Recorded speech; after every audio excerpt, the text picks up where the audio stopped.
Hello everyone, this is my 2005 C6 Corvette manual. Been having this problem that I think is pretty common with some electrical problem. It's not starting, especially when it's too hot. Nothing happens, and then a lot of times I get the service column lock thing right there.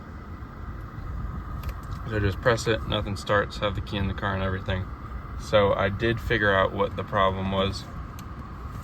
Not sure if it'll fix everyone's problem with this, but it has for mine. I know the column lock is a big issue. I don't think I've seen a video that really explains this solution. I saw like one comment, which is how I got the idea. But basically, it's probably a problem with your fuse box and this relay right here.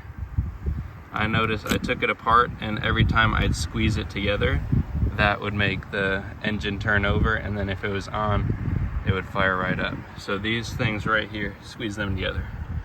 So I got these two wires to open up the relay, and I've got one wire tied around that part, the other wire tied around this part. So that goes right there. And then I got those running down, and they go through the firewall into the cab.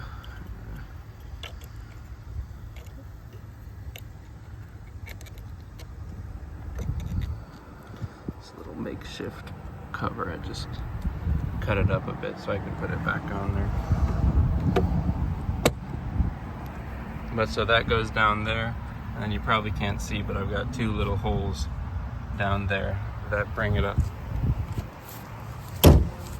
through there to where all the fuses are in the passenger side.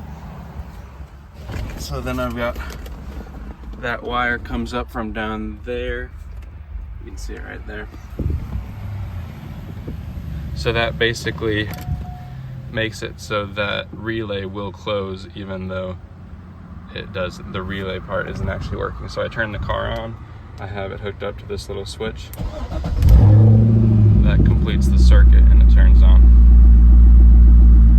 So if you're having trouble with the no start, car turns on, but you're getting nothing, I'd try that one out. At least just take that relay off, take the cover off and close it to see if that will make your engine turn over.